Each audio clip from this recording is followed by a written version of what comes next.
Dare tinokugamuchirai zvekare kune chimwe chirongwa pano paZim Facebook Secrets and Confessions. Tadzoka zvekare nemamwe mamessages. Regai tibva tapinda mumamessages edu atadzoka takakubatirai. Hanzi makadii zvenyu mukomanashi. Can you please post for me? Ndiri kutsvakawo advice. Nyaya yangu, it is a long story. Nyaya yakatanga 2 years back after 5 years in marriage. But 2 years idzi mbereko yainge ichiramba. Handina kana chandisina kumbogara ndanwa chinowanikwa pano pasi pezuva. Ndainge ndichingoti chose chandawana ndobva ndanwa. Pandainge ndichinwa mishonga yese iyi ndainge ndichizama kuti ndinge ndichibatirawo pamuviri, but zvichiramba. So last year takangotanga kunetsana inini nahabhi kusvika mama vangu vati ndinge ndichimboenda uko kwavainge vari. Before that, last year yacho ndainge ndakarohwa, ende ndainge ndakarohwa kwete zvekunyepa, ndakarohwa ndikakuvara. 2 days before munhu asati aenda kumusha ndopa ainge asiya andirova. Akaenda kumusha kwe2 weeks, but munhu aiti kana ari kumusha ikoko kana ndikamutumidzira messages iye ainge achingoblutika mamessages angu kusvika azodzoka kuno. But murume akazoti adzoka kuno kwandainge ndiri aiti kana akaona kuti ndabika iye ainge asingadyi chikafu icho chandainge ndabika kusvika ndazonetawo nazvo. So this year ndakabva ndazobatira pamuviri ndisingatozivi kuti ndainge ndabatira pamuviri. Ndo pandakaenda kuna mama, but pandakazoona kuti handina kutevera ndakataura before ndaenda kuna mama, then ndiriko ndakataura futi kusvika ndidzoke. But ndisati ndadzoka murungu wahabhi akandiisira SMS achiti titsvake pamwe pekuti tinge tichigara. So ndakangotsvaka ndisati ndadzoka, ndakangosvika kumba ndikatowana pekugara since tainge tichigara pabasa pahabhi. Ndichisvika mumba mainge musisina zvinhu zvahabhi including TV nehembe zvese zvake mainge musisina. Akangotakura twake twese akabva aenda. Inini zvangu ndakabva ndangoita move out ndikagara kusvika 6 months dzakwana. Pandakazoenda kuchipatara ndakatoudzwa kuti ndainge ndatova nepamuviri apo painge pava ne6 months. Ndichibva ikoko ndakaudzwa habhi kuti izvi ndo zvandainge ndaudzwa kuchipatara. Ndakatoenda kubasa kwake nekadhi rekuchipatara, akatora mafotos akaita zvaaida, ndikadzoka kumba kwangu after 2 days. Ndakafonerwa nasisi vake vachindituka kuti makore ose awa why mukoma vasina kumboita mwana, why vazomuita nhasi, sei tichaziva sei kuti mwana uyu ndewedu, because makore ose awa isusu tinoziva kuti hama yedu haina kana kumbogara yaita mwana. Sisi vemurume wangu vakabva vandibvunza kuti saka mairara namukoma wedu kangani pawiki plus mairara mose makaita zvekudii. Ndakabvunzwa a lot of questions. Vapedza vakabva vati tiri kuda maDNA test. Ndikavati it is fine kwandiri, but inini ndinoda kuti munge muchiuya kuzoita maDNA test awa musi wacho unozvarwa mwana. Handichazivi kuti ndakakanganisa here, but as for me ndanga ndichida rubetsero pakuti before ndisati ndaita DNA test ndinoda kuti tisainirane pasi kuti mwana kana akabuda ari wavo ndiri kuda kuripwa zvese zvavanondiitira plus mari yekuenda kuskero each and every time, because ipapo ndakatombobatwa BP ndikatosvika pakutombogara muchipatara, plus yekuti tinoziva sei kuti mwana ndewedu sezvinonzi vakambondibata inini ndiine umwe murume. Kubva ndiroorwe handizivi kuti kubva ndiroorwe handina kana kumbogara ndasangana neumwe munhurume pabonde.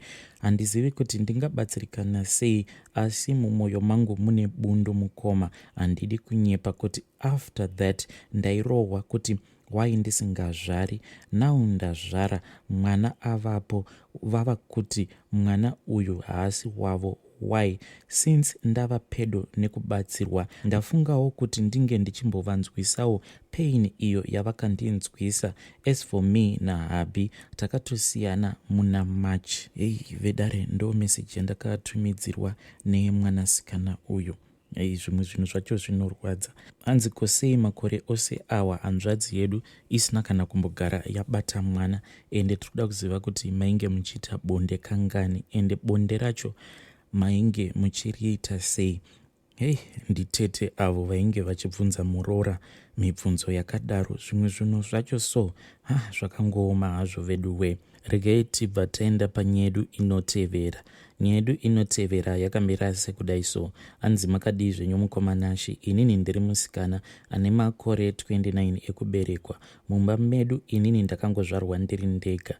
Kana kuri kuchikoro ndakadzidza ndikatopasawo kutosvikawo kuuniversity. Uko kwandinova ndiko kwandakazotanga kusangana nemukomana uyo ainge ari wangu wekutanga. Kumashure kwose uko ndainge ndisina kana kumboita zvevakomana like zvandaiona vamwe vachiita kuchikoro kwandainge ndichidzidza. Vainge vatoripo vamwe vakomana vainge vachiuya kwandiri vachindiudza kuti vanondida, but zvekuita vanhurume zvainge zvisimo mandiri mukomanashi. Ndainge ndichingozvisimbisa kuti I have to finish my studies, ende ndinofanira kuti nditange kuzoita zvevakomana at least kana ndazograduata ndava kutarisira kuti I must get into marriage.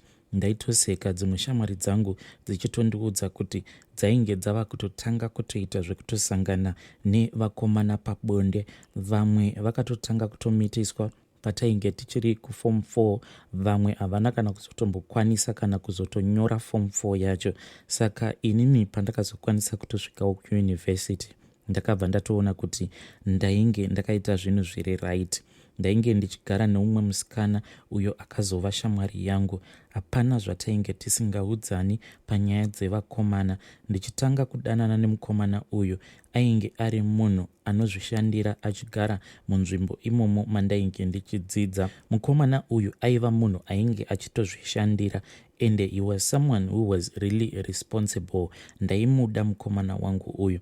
Pandakazoona kuti zveshuwa mukomana wangu uyu anondida, ndepamwe pakamborwara amai vangu akabva andipa mari yekuti ivo amai vangu vange vachienda kunorapwa. Hatina kumbotora nguva yakareba tichidanana sezvo iye ainge achiti kubasa kwake ainge akambomiswa ndokubva azoenda kumusha, uko kwatainge tichitaura pafoni nguva zhinji.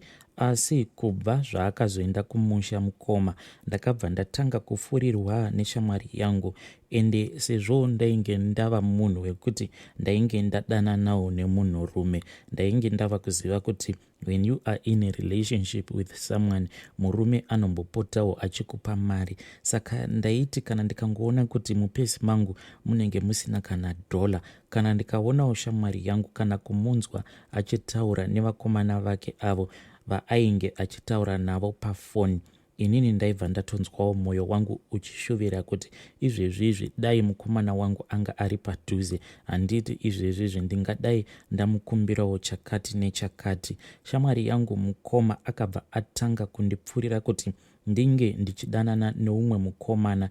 Uyu mukomana uyu ainge ari friend yeumwe mukomanawo waainge achidanana naye. Ameno kuti shamwari yangu ainge achidanana nevakomana vangani, because foni yake yaigara yakangozara nevarume vainge vachimunyenga. Vamwe varume vainge vatori vemuraini imomo matainge tichigara, vamwe vacho vaitova nevakadzi vavo. Ameno kuti iye ainyatsoda kudanana nevanhurume vangani. Each and every month mukoma aiti at the end of the month kana akatanga kucollecta mari from her different boyfriends, mari yake yaikwanisa kutopinda kana kuma $300, because aiti kana akapiwa $30 neuyo umwe omupawo $50. Ende ameno kuti iye shamwari yangu uyu ainge achizvifambisa sei, because not even a single day pandakambomuona achiti adhumanisa vakomana mukoma iye akabva andiudza kuti unokwanisa kungodanana nemunhu uyu, ende mukudanana kwenyu iwewe mumwoyo mako unofanira kuti unge uchingoziva kuti wako one wawakasarudza ndiye achazova murume wako, but vose ava vaunenge uchidanana navo, you are just doing it for the material things, usapinda nemwoyo. Saka the first time paakazondiintroducer kushamwari yemukomana wake uyu, ndakaona kuti muZimbabwe mune vanhu vane mari dzavo.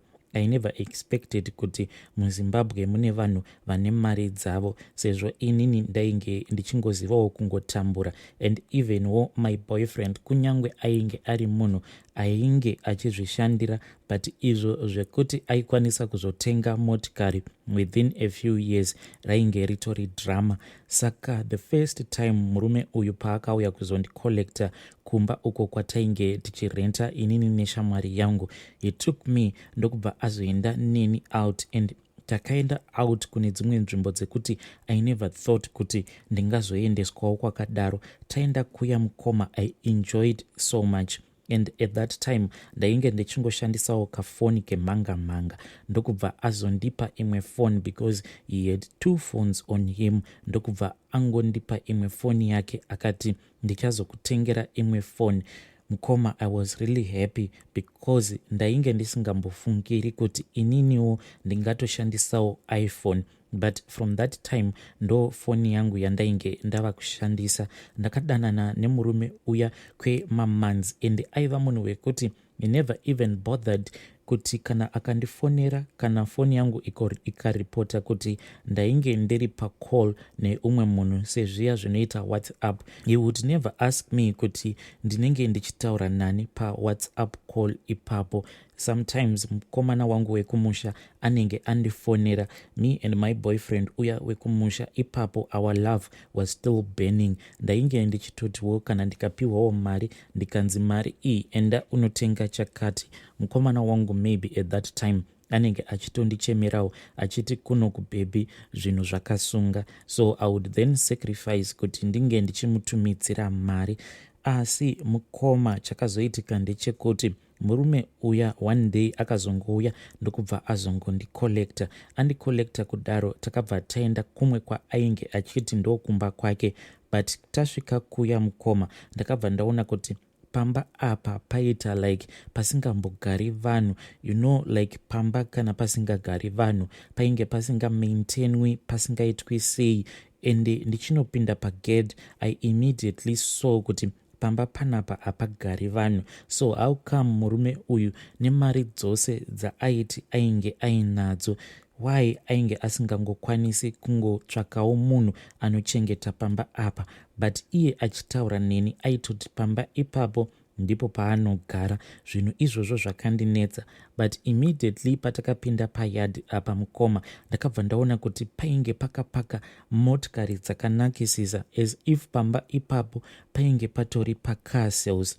Takabva tapinda mumba, ende pandakapinda mumba mukoma I never expected kuti murume uyu nemari dzake dzaainge ainadzo mukati meimba make ndo zvamunenge makaita, because mumba make mainge muine old furniture. Kana kuine vanhu vanoziva makitchen aya ekudhara ekuti kunyange mazistove acho anenge ari mazistove aya ekudhara-dhara, everything inside his house was just old.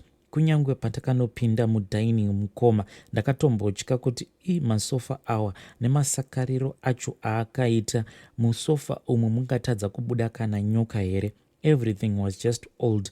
Patakazoenda kubedroom kwake uko kwatakazoenda tikanorara, mukoma inini zvangu kunyange ndichinzi ndinotambura, but I never expected something like that. Munoziva mukoma, pambedha pacho patakarara tingangoti tainge takangorara pane chimwe chibase bed, because kamattress kacho kainge kari kadiki-diki. Munoona mamatresses aya ekudhara aya ainge aine spring mukati kuti anosvika pakusakara. I don't know kuti mukati memattress imomo munenge muine zvimwe zvinhu zvakaita kunge zvimucheka zvekuti zvinosvika pakusakara, and the mattress becomes so thin zvekuti kana wakarara so unenge uchita kunzwa kuti panapa ndakarara pamasprings chaipo.